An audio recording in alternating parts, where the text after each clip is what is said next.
Hai Grace Life, terlepas dari siapa aku, ini bukan tentangku, tapi tentang siapa yang bekerja dalam hidupku, yaitu Tuhan. This is my story and his story. It was always a house, but never a home. Ada banyak kepahitan yang kurasakan sejak kecil, yang membuat aku merasa sendirian dan terus menghindar dari keluargaku. Keluargaku menjadi duri dalam dagingku, dan itu berlangsung sampai lebih dari 20 tahun. Seringkali aku ingin berteriak, aku lelah Tuhan, berapa lama lagi Tuhan, berapa lama lagi? Bertahun-tahun aku bergumul dengan kepahitan dan bagaimana caranya mengampuni. Hingga pada bulan April 2023, gejala depresi mulai muncul. Aku menghindar dari orang-orang di sekitarku dan mengurung diri di kamar. Ada kemarahan tanpa alasan yang kurasakan setiap menatap orang tuaku, dan seringkali aku menangis tanpa sebab. Pada akhir Juni, aku mulai ke psikiater dan terdiagnosis depresi. Mulai saat itu, aku mendapatkan obat antidepresan serta obat penenang dan melakukan terapi. Aku pun mencoba untuk belajar berdamai dengan diriku dan orang tuaku. Aku mulai rutin membaca firman Tuhan dan berdoa. Awal-awal aku merasa mulai semangat menjalani hidup, tapi ternyata perjalanan menghadapi depresi bukanlah perjalanan yang mudah. Prosesnya panjang dan penuh dengan pasang surut. Ada kalanya pikiran negatif menerjangku dengan bertubi-tubi dan menyedot aku semakin tenggelam ke dalam kondisiku. Puncak dari depresiku adalah saat malam itu, ketika aku merasa sangat lelah. Aku berteriak tanpa suara kepada Tuhan. Tuhan, aku lelah. Maafkan aku, Tuhan. Maafkan aku. Aku hanya ingin istirahat dengan tenang. Aku minum belasan pil obat penenang yang kuharap bisa membuatku beristirahat dengan tenang selamanya.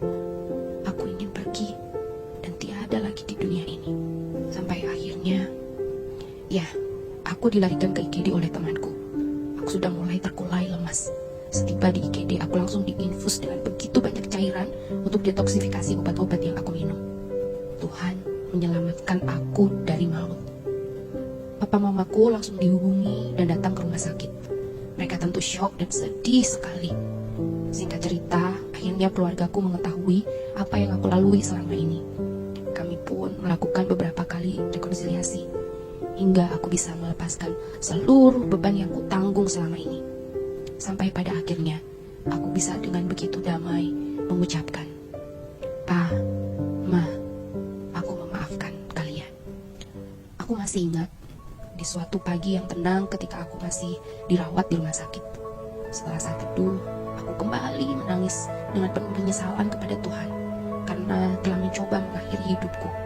Namun di saat yang bersamaan pula, hatiku dipenuhi rasa syukur bahwa ternyata Tuhan masih memberiku kesempatan kedua. Maka aku ingin hidup sepenuh-penuhnya, live a life to the fullest. Aku mau menjadi sebagaimana yang Tuhan inginkan. Aku merasa Tuhan mengizinkan pencobaan bunuh diri itu terjadi, tapi di saat yang sama Tuhan menyelamatkan aku melalui orang-orang di sekitarku.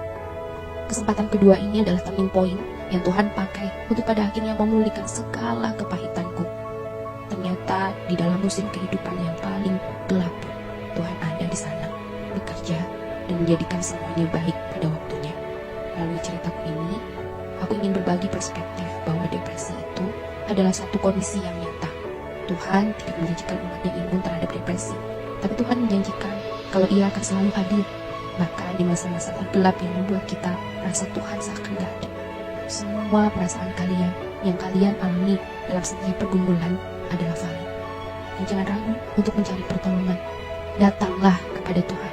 Tuhan bisa memakai banyak cara untuk menolong kita melalui tenaga profesional seperti konselor, psikolog, dan psikiater. Tuhan masih terus bekerja dalam kita. Mari pulih dan tumbuh bersama dalam damai Tuhan. Anugerah Tuhan akan memampukan kita menjalaninya. Let's live life to the fullest in Christ and with Christ.